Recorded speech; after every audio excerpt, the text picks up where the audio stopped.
मेरा ससुराल भले ही गरीब है पर यहाँ किसी भी चीज की कमी नहीं है। एक काम करती हूँ, आज मूली के पराठे बना लेती हूँ। भाभी, मैं आ गया, कुछ खाने को है तो दे दो ना। देवर जी, आज आप इतनी जल्दी आ गए? अभी तो खाने के लिए कुछ नहीं है, मैं बस बनाने के लिए ही जा रही थी। आधा घंटा दो। अरे भाभी, सारा दिन फलों के बगीचे में बैठकर टाइम पास करता हूँ। रात को फल बेचने होते हैं और मैं तो 2 घंटे में ही मालिक के सारे फल बेच देता हूँ। इसलिए सोचा कि घर आ जाऊं, भूख लग रही थी। पर आधा घंटा तो बहुत हो जाएगा। मैं काफी सारे फल लेकर आया हूँ, आप कुछ फल ही काट दो। राहुल के कहने पर निशा कुछ अमरूद, सेब, अनार काटकर अपने देवर को देती है और साथ ही अपने लिए फ्रूट चाट बनाकर उसे मजे से खाती है। तो वहीं खेत में अब भी आशा और विनोद खेती कर रहे होते हैं। ये देखो आशा, हमारे गेहूं की खेती कितनी बढ़िया हुई है, पर लगता है इस पर कीड़े आ रहे हैं। कल मैं कीटनाशक दवाइयां लाकर इस पर डाल दूंगा। हाँ जी, आप सही कह रहे हैं। अब तो धान की खेती भी अच्छी हो रही है, बस बारिश हो जाए तो मैं इसकी रोपाई करूं। हाँ, वैसे आशा सब कुछ अच्छा चल रहा है। हमारे दोनों बेटे अपने पैरों पर खड़े हो गए हैं। बहू घर में अकेली रहती है सारा दिन। सोच रहा हूँ राहुल की भी शादी कर दूं। दोनों देवरानी जेठानी साथ में रहेंगी तो हमारा घर भी भरा भरा रहेगा।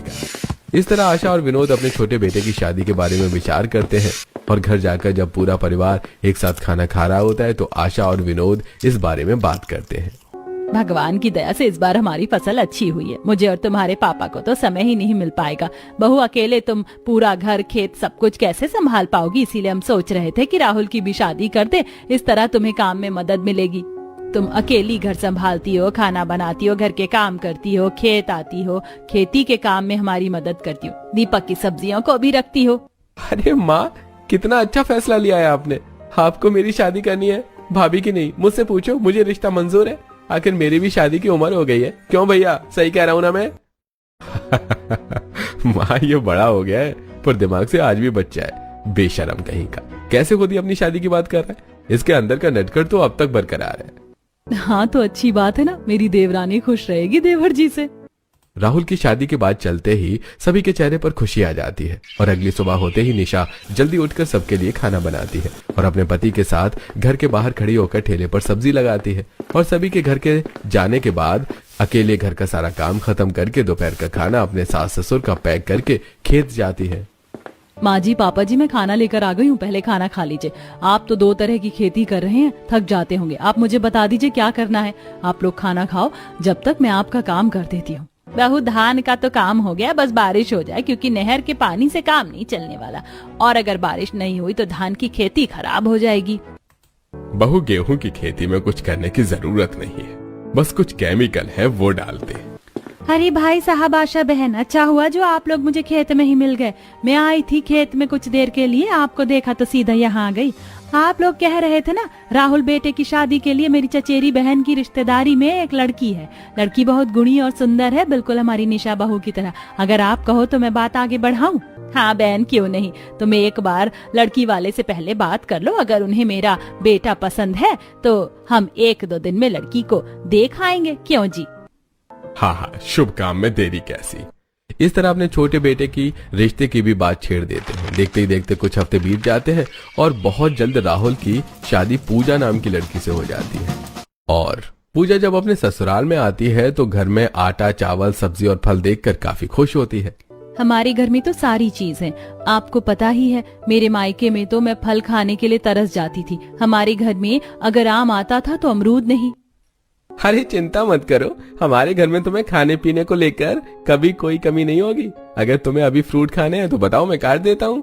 इतना बोलकर राहुल अपने और अपनी बीवी के लिए कुछ फ्रूट्स काटता है, जिसे खाकर वो लोग सो जाते हैं।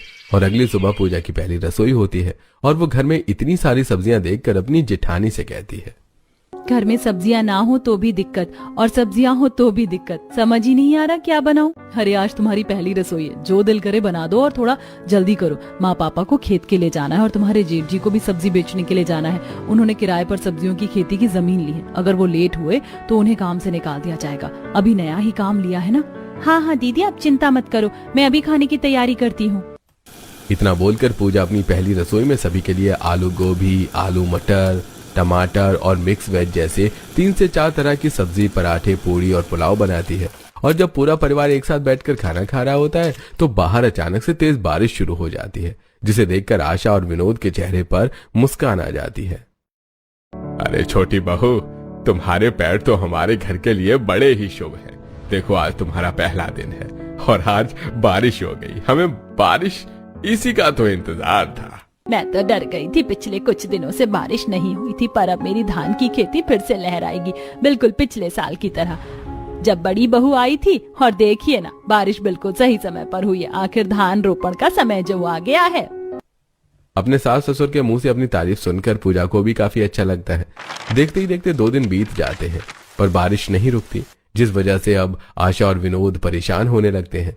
तो वहीं ज्यादा बारिश होने की वजह से और शादी की वजह से पिछले 10 दिनों से बिना बताए राहुल छुट्टी पर था। इसलिए अब जैसे ही बारिश रुकती है, आशा और विनोद खेत जाते हैं। तो वहीं राहुल अपने मालिक के घर जाता है। मालिक, माफ करना, बिना बताए इतनी लंबी छुट्टी कर ली। शादी के बाद थोड़ा काम आ गया था और फिर बारिश। अब जल्दी से टोकरियां दे दो, फलों से टोकरियां सजाकर फल के बगीचे में भी जाना है। आखिर सारा काम मेरे कंधों पर ही है। माफ करना राहुल, पर तुम 10 दिन से ज्यादा ही छुट्टी पर थे। मैं इतना नुकसान नहीं झेल सकता अपना, और ऊपर से तुम्हारी अकड़। मैंने तुम जैसे 2 लड़के रख लिए हैं और वो भी अच्छा काम करते हैं। एक लड़का पूरा दिन फल बेचता है और दूसरा लड़का पूरा दिन बगीचे में रहता है। तो वो तुम्हारी तरह अकड़ नहीं दिखाता, समय पर आता है और पूरा हिसाब किताब देकर जाता है। तुम्हारी तरह बदतमीजी नहीं करता। मालिक, मैंने क्या बदतमीजी की? मैं तो बस थोड़ा हंसी मजाक करता था, जिससे काम करने में मजा आ पाए। पर कोई बात नहीं, अगर आपको मेरी जरूरत नहीं है तो आप मालिक लोग हैं, किसी को भी रखिए। अगर आपके पास लोगों की कमी नहीं है तो मेरे पास भी काम की कमी नहीं है। चलता हूं मैं। राहुल सुरेश को जवाब देकर वहां से उदास घर आता है, पर घर पर कोई नहीं होता। तो वहीं पूजा और निशा खाना लेकर खेत पहुंचती है, जहां आशा और विनोद आज एक साथ धान की रोपाई कर रहे होते हैं। माँ जी, हम गर्मा गर्म खाना लेकर आए, पहले खाना खा लो। आशा बहन, तुम्हारी दोनों बहू खाना लेकर आई हैं। बहू हो तो तुम्हारी बहू जैसी। हमारी बहू को देख लो, बहाने से ही फुर्सत नहीं मिलती है। हम लोग को खुद ही खेत का काम छोड़कर थके हारे घर जाते हैं और बिना आराम किए दोबारा खेत भी आ जाते हैं। हाँ बहन, हाँ बहू, आते हैं। मिट्टी गीली है, खेत में पानी भरा है, बस थोड़ा सा रहता है, इसे भी रोप लें, फिर हम खाने के लिए आते हैं। कुछ देर में आशा और विनोद धान की रोपाई करके खाने के लिए आते हैं, जहां पूजा अपने खेत का तीसरा खाली हिस्सा देखकर अपने सास ससुर से कहती है। माँ जी, हम 3 तरह की खेती करते हैं क्या? एक में गेहूँ, दूसरे में धान, तीसरे में क्या रोपना है? हाँ बहू, हम 3 तरह की खेती करने की कब से सोच रहे हैं, पर दीपक ने 1 साल के लिए किराए पर जमीन ली है, जहाँ वो सब्जियों की खेती कर रहा है। बस हम उसी का इंतजार कर रहे हैं। 1 साल पूरा हो तो उसके बाद हम अपनी इस जमीन पर सब्जियों की खेती करेंगे। ये तो बहुत अच्छा है। इस तरह बातें करते हुए आशा और विनोद खाना खाते हैं। कुछ ही देर में पूजा और निशा खाने का बर्तन लेकर घर जाती हैं, जहां राहुल को देखकर दोनों परेशान हो जाते हैं। देवर जी, आप इस वक्त घर में सब ठीक तो है? अब राहुल परेशानी सारी बात अपनी भाभी और बीवी को बताता है, जिसे सुनने के बाद वो लोग भी परेशान हो जाते हैं। और शाम को सब्जियां बेचकर बचे हुए कुछ सब्जियां लेकर दीपक घर आता है। तो वहीं विनोद और आशा भी घर आते हैं और राहुल को दुखी देखकर उसे उसकी परेशानी की वजह पूछते हैं। और जब सभी घर वालों को यह पता चलता है कि राहुल की नौकरी चली गई है, तो अब पूरा परिवार उसे दिलासा देता है। कोई बात नहीं बेटा, नौकरी चली गई तो पैसे भी हमने अपनी जमीन की 3 हिस्से कर रखे हैं खेती करने के लिए। 2 पर हम धान और गेहूं कर रहे हैं, 1 पर तू सब्जियों की खेती कर लेना। अगर सब्जियों की नहीं करनी तो फल की कर देना। दीपक तो काम कर ही रहा है। पापा ने बिल्कुल सही कहा छोटे, तुझे दुखी होने की जरूरत नहीं है। अपने घर वालों की बात सुनकर राहुल को थोड़ा अच्छा लगता है। इसी तरह 2 दिन बीत जाते हैं और एक दिन जब दीपक सब्जियों के खेत में सब्जियों की खेती कर रहा होता है, तो अचानक से बारिश शुरू हो जाती है। हे भगवान, ये अचानक से इतनी तेज बारिश कैसे शुरू हो गई? 2 दिन पहले भी तो इतनी बारिश हुई थी। ऐसे तो मेरी पालक और सारे साग की खेती खराब हो जाएगी। परेशान दीपक सब्जी की खेती करना छोड़कर बारिश में भीगता हुआ घर आता है और पूजा अपने जेठ से कहती है, जेठ जी, आप कोई फल लेकर नहीं आए क्या? पिछले 1 हफ्ते से घर में कोई फल नहीं रखा है। राहुल जी की नौकरी क्या गई, हम लोगों का तो अच्छा खाना ही छूट रहा है, और आप 1-2 दिन से सब्जी भी नहीं लेकर आ रहे। रूखा खाना खाया नहीं जाता। पूजा, बारिश की वजह से मालिक का काम नहीं चल रहा है, इसलिए वो मुझे सब्जी नहीं दे रहे। और मैंने जो जमीन किराए पर ली थी खेती करने के लिए, उसमें मैंने पालक मूली की फसल की थी, पर इस बारिश में लग रहा है कि वो भी खराब हो जाएगी। पर तुम चिंता मत करो, कल मैं पक्का कुछ सब्जी और कुछ फल लेकर आ जाऊंगा। इस तरह पूरा परिवार एक साथ घर के बाहर खड़े होकर बारिश को देखने लगते हैं। बारिश काफी तेज हो रही थी, जिस वजह से आशा और विनोद परेशान हो जाते हैं। देखते ही देखते रात से सुबह हो जाती है, पर बारिश नहीं रुकती और 2 दिन तक लगातार बारिश होती है, जिस वजह से हर जगह पानी भर जाता है। और हर जगह पानी देख आशा और विनोद अपने पूरे परिवार के साथ भागते हुए खेत जाते हैं, जहां बाकी लोगों की तरह वो लोग भी अपनी बर्बाद हुई फसल को देखकर वहीं बैठकर रोने लगते हैं। अरे आशा, हमारे छोटे बेटे की नौकरी चली गई, हमने जो फसल की थी वो भी बर्बाद हो गई। अरे अकेला दीपक क्या क्या करेगा, उसे भी जो किराए पर सब्जियों की खेती करने के लिए जमीन ली थी वो फसल भी बर्बाद हो गई। आप दुखी क्यों होते हैं? अगर भगवान ने हमें मुसीबत में डाला है तो वही इसका हल भी निकालेगा। माँ पापा, आप दुखी मत हो और घर चलिए, मैं देख रहा हूँ, मुझे जरूर कहीं ना कहीं कोई काम मिल जाएगा। राहुल अपने पूरे परिवार के साथ घर जाता है तो वहीं अपनी सब्जियों की फसल को बर्बाद होता देख दीपक भी परेशान घर आ रहा होता है और वो बिना देखे रोड पार करने लगता है कि तभी एक गाड़ी से उसकी हल्की टक्कर हो जाती है। भाई अंधा है क्या? इस बारिश में मेरी गाड़ी मिली थी क्या तुझे मारने के लिए? अरे भाई, तुमने बाइक नहीं ले ली, खुद को पायलट समझने लगे हो क्या? खुद की गलती है और उस बेचारे पर चिल्ला रहे हो। बारिश का समय है, ये नहीं कि गाड़ी आराम से चलाओ। हम तुम्हें छोड़ेंगे नहीं, वरना इलाज करवाओ। वो आदमी वहां खड़े लोगों की धमकी सुनकर डर जाता है और पास के डॉक्टर से दीपक के इलाज और दवाइयां दिलवाकर घर भेजता है। और जब लंगड़ाता हुआ दीपक घर आता है तो सभी परेशान हो जाते हैं। ये आपको क्या हो गया है? सब ठीक तो है?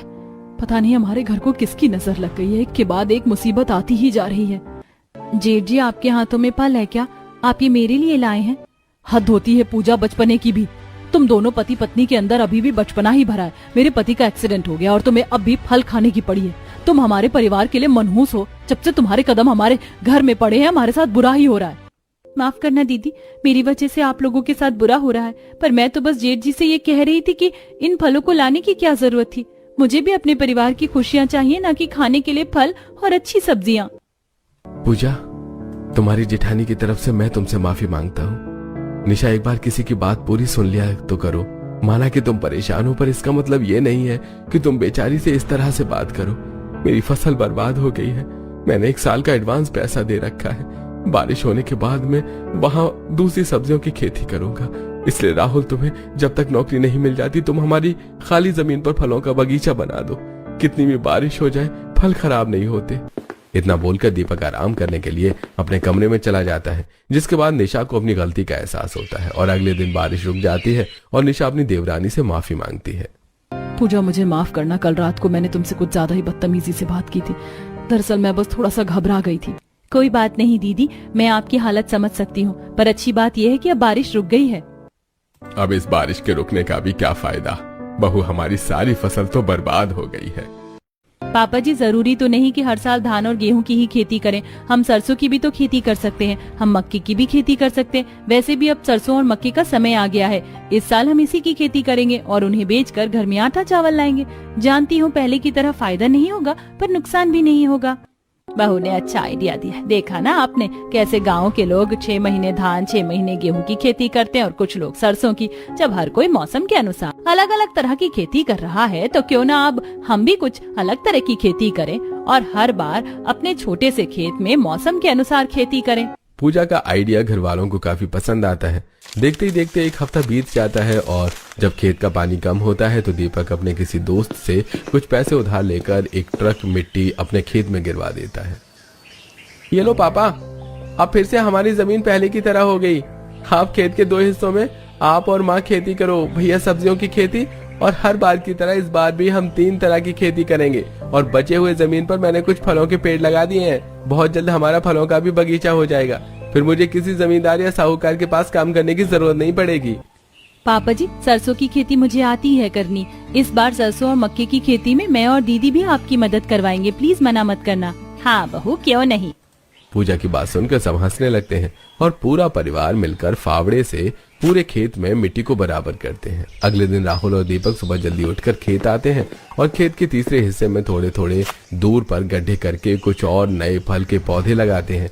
कुछ ही देर में आशा और विनोद भी खेत जाते हैं और वो लोग भी नई फसल के लिए खेत की जुताई करने लगते हैं। अरे बेटा, आज तुम दोनों भाई यहीं पर हो। दीपक, तूने तो किराए पर जमीन ली है, वहां जाकर गोभी, बैंगन, मटर जैसी सब्जियों की खेती कर ली। अभी इन्हीं सब्जियों का सीजन है। पापा आप चिंता मत करो, मैं कल अपनी सब्जियों को बो आया हूँ, थोड़ी देर बाद जाऊंगा, बस यहाँ राहुल की मदद करवाने के लिए आया था। अच्छी बात है बेटा। इस तरह पूरा परिवार मिलजुल कर 3 अलग अलग तरह की खेती करते हैं। अब समय तेजी से गुजरता है, जहाँ आशा और विनोद मिलकर मक्के और सरसों की खेती कर रहे होते हैं, तो वहीं अकेला दीपक सब्जियों की खेती कर रहा होता है। जहाँ निशा खाना लेकर सबके लिए आती है और अपनी सब्जियों की खेती देख अपने पति से कहती है, मैं आपके लिए खाना लेकर आई हूँ, आप आराम कर लो, खाद और पानी सब्जियों के खेत में मैं दे दूंगी। कुछ ही महीने में आपने कितनी अच्छी सब्जी की खेती कर ली है, इनमें तो फूल भी आने लगे हैं। अभी तो और मेहनत करनी है निशा, जो कर्ज लिया है उसे भी तो चुकाना है, और अभी तो सिर्फ फूल आए हैं, देखना तुम बहुत जल्द सब्जियां भी आएंगी और फिर से हमारे घर में अलग अलग तरह की सब्जियां खाने को मिल जाएंगी। अजी बहुत तेज धूप है, मैं तो थक गई। पूजा बहू अब तक खाना लेकर भी नहीं आई। चलिए ना फलों के बगीचे में बैठ जाते हैं, कुछ पेड़ बड़े हो गए हैं, छाए लगेगी और इसी बहाने हम बगीचे की निगरानी भी कर लेंगे। कल मैंने किसी बदमाश बच्चे को देखा था। हाँ आशा, चलो पेड़ की छाया में बैठेंगे, बहू भी बस खाना लेकर आती होगी। आशा और विनोद कुछ देर आराम करने के लिए फल के बगीचे में चले जाते हैं और पेड़ के नीचे बैठ जाते हैं, जहाँ ठंडी ठंडी हवा चल रही थी। बगीचे में तितलियां मंडरा रही थी और कोयले कुहुक रही होते हैं। तभी पूजा उनके लिए खाना लेकर आती है। पापा जी, माँ जी, हमारी सरसों और मक्के की खेती तो अच्छे से हो रही है। आपको पता है कल रात को राहुल जी भी बता रहे थे, उनकी फलों की बिक्री भी पहले की तरह होने लगी है। चलिए अब आप जल्दी से खाना खा लीजिए। पूजा अपने सास ससुर को खाना खिलाकर घर जाती है और अपनी जेठानी के साथ मिलकर घर के सारे काम खत्म करती है। देखते ही देखते कुछ महीने बीत जाते हैं और आशा विनोद के खेत में अच्छी खासी सरसों की खेती और मक्के की खेती होती है। आशा, हमारा खेत कितना अच्छा लग रहा है, अब खेत काटने का समय हो गया है। माँ जी, पापा जी, मैं आ गई हूँ। आप दोनों अकेले कैसे फसल की कटाई कर पाएंगे, इसीलिए मैं भी आपकी मदद करूंगी। पूजा और निशा भी मिलकर अपने सास ससुर के साथ फल की कटाई करती हैं।